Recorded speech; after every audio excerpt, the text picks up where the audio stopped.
ध्यान से सुनिए, वह ध्वनि कोई साउंड ट्रैक नहीं है। वह शनि की वास्तविक रेडियो उत्सर्जन है, विद्युत चुंबकीय तरंगें जो तब उत्पन्न होती हैं जब आवेशित कण उसके विशाल चुंबकीय क्षेत्र में घूमते हैं और सौर वायु से टकराते हैं। अंतरिक्ष के निर्वात में ध्वनि यात्रा नहीं कर सकती, लेकिन जब उन रेडियो संकेतों को ऑडियो आवृत्तियों में परिवर्तित किया जाता है तो वे कुछ भयावह बन जाते हैं। शनि मौन नहीं है, वह गरज रहा है। सदियों तक हमने उसे सौर मंडल का रत्न कहा, अंधकार में निलंबित एक स्वर्णिम दानव, प्रकाश के मुकुट से घिरा हुआ।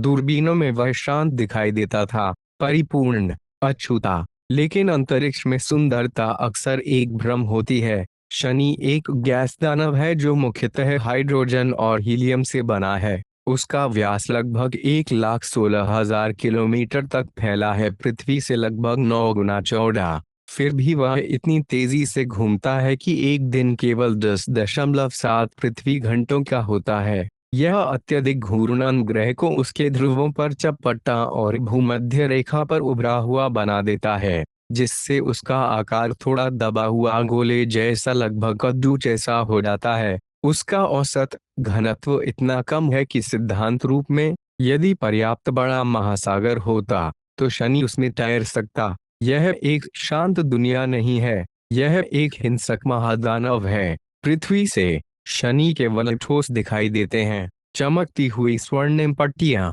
वे ठोस नहीं हैं, वह अरबों, शायद खरबों बर्फ और चट्टान के टुकड़ों से बने हैं। कुछ कण रेत के कण जितने छोटे हैं, अन्य पहाड़ों जितने बड़े हैं। वे प्रति घंटे हजारों किलोमीटर की गति से परिक्रमा करते हैं, लगातार टकराते, टूटते और फिर से बनते रहते हैं। पूरा वलय तंत्र लगभग 2,80,000 से 3 लाख किलोमीटर तक फैला है। फिर भी कई स्थानों पर इसकी मोटाई केवल 10 से 30 मीटर है। एक ऐसी संरचना जो पृथ्वी चंद्रमा दूरी से भी अधिक चौड़ी है और एक शहर के ब्लॉक से भी पतली। यह कहाँ से आया? सबसे प्रमुख व्याख्या रोश सीमा से संबंधित है, वह महत्वपूर्ण दूरी जहां किसी ग्रह के ज्वारीय बल उस गुरुत्वाकर्षण को परास्त कर देते हैं जो किसी चंद्रमा को एक साथ बांधे रखता है। यदि कोई बड़ा बर्फीला चंद्रमा शनि के बहुत पास आ गया हो तो उसका स्वयं का गुरुत्वाकर्षण उसे अखंड बनाए रखने के लिए पर्याप्त नहीं रहेगा, उसे चीर दिया जाएगा, परत दर परत। केंद्र को पपड़ी से अलग कर दिया जाएगा। जिसकी हम आज प्रशंसा करते हैं वह संभवतः एक नष्ट हुई दुनिया के बिखरे अवशेष हैं। हम एक ग्रहों के कब्रिस्तान को देख रहे हैं। शनि की विचित्रता उसके वलयों से भी गहरी है। उसके उत्तरी ध्रुव पर कुछ ऐसा है जो सहज ज्ञान को चुनौती देता है, एक पूर्ण षटकोण।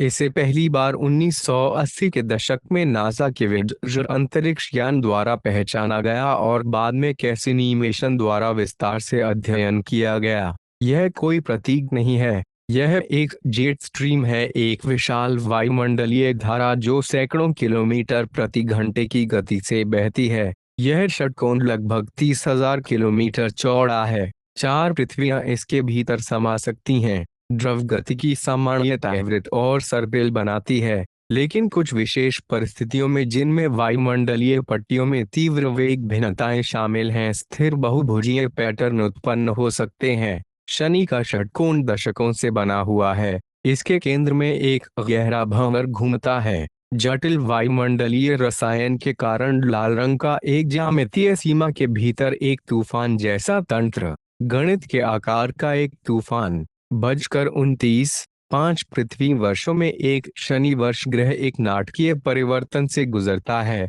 एक विशाल तूफान फूट पड़ता है। इसे महान श्वेत धब्बा कहा जाता है। यह वैश्विक स्तर की अशांति पूरे ग्रह को घेर सकती है। 2010 से 2011 की घटना के दौरान, जिसे कैसिनी ने देखा, बिजली की चमकें दर्ज की गई जो पृथ्वी पर सामान्य बिजली की तुलना में हजारों गुना अधिक शक्तिशाली थीं। यह तूफान शनि के वायुमंडल की गहराई से अमोनिया बर्फ को ऊपर लाता है, जिससे ग्रह के बड़े क्षेत्र चमकीले सफेद हो जाते हैं। शांत पीली बादल पट्टियों के नीचे ऊष्मा, संवहन और आंतरिक ऊर्जा का एक शक्तिशाली इंजन छिपा है। शनि सूर्य से प्राप्त ऊर्जा से अधिक ऊर्जा विकीर्ण करता है। यह याद दिलाता है कि वह केवल प्रकाश को प्रतिबिंबित नहीं कर रहा है, वह भीतर से शक्ति उत्पन्न कर रहा है। शनि के 140 से अधिक ज्ञात चंद्रमा हैं। उनमें से टाइटन अलग खड़ा है। टाइटन्स और मंडल का एकमात्र चंद्रमा है जिसके पास घना वायुमंडल है।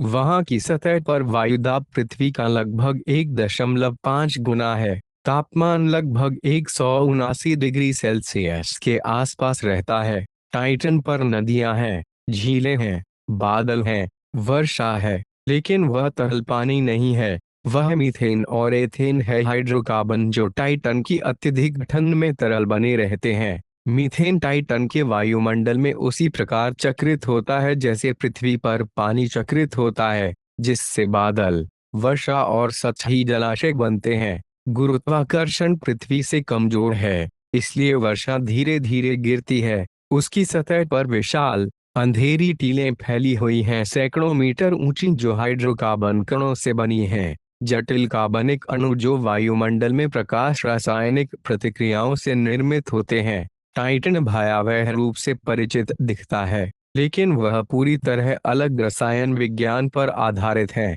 और दूर परिक्रमा करता है। एनसेलाडस एक छोटा चंद्रमा जिसका व्यास केवल लगभग 500 किलोमीटर है। वर्षों तक इसे जमे हुए और निष्क्रिय माना जाता था। कैसिनी ने अन्यथा प्रकट किया। इसके दक्षिणी ध्रुव के पास लंबी दरारें हैं जिन्हें टाइगर स्ट्राइप्स कहा जाता है। इन दरारों से जलवाष्प और बर्फ के कणों के विशाल फव्वारे सैकड़ों किलोमीटर तक अंतरिक्ष में फूटते हैं। इन प्लूमों के विश्लेषण में पानी, नमक और कार्बनिक अणु पाए गए। शनि का गुरुत्वाकर्षण ज्वारीय बल उत्पन्न करता है जो एनसेलाडस को आंतरिक रूप से मोड़ते और गर्म रखते हैं, जिससे उसका उपसतही महासागर पूरी तरह जमने से बचा रहता है। उसकी मोटी बर्फीली परत के नीचे तरल पानी का एक वैश्विक महासागर छिपा है, जहां तरल पानी, रासायनिक ऊर्जा और कार्बनिक यौगिक मौजूद हों, वहां जीवन की संभावना को अनदेखा नहीं किया जा सकता। किलोमीटर मोटी बर्फ के नीचे अंधेरे महासागर में कुछ गतिमान हो सकता है। इन रहस्यों को उजागर करने के लिए मानवता ने कैसिनी भेजा। 1997 में प्रक्षेपित, उसने 2004 में शनि की कक्षा में प्रवेश किया और 13 वर्षों तक इस प्रणाली का अध्ययन किया। उसने ग्रह और उसके चंद्रमाओं के बारे में हमारी समझ को बदल दिया, लेकिन ईंधन समाप्त हो रहा था। नासा को एक निर्णय लेना पड़ा। एनसेलाडस और टाइटन जैसे चंद्रमा जीवन के अनुकूल वातावरण रख सकते हैं। कैसिनी को अनियंत्रित रूप से भटकने देना उन्हें पृथ्वी के सूक्ष्म जीवों से दूषित करने का जोखिम पैदा कर सकता था। इसलिए 15 सितंबर 2017 को कैसिनी ने अपना अंतिम प्रक्षेपण अपनाया। वह शनि के वायुमंडल में उतर गया। अंतिम संभव क्षण तक वह पृथ्वी की ओर डेटा प्रसारित करता रहा, फिर ऊष्मा और दबाव ने उसे पराजित कर दिया।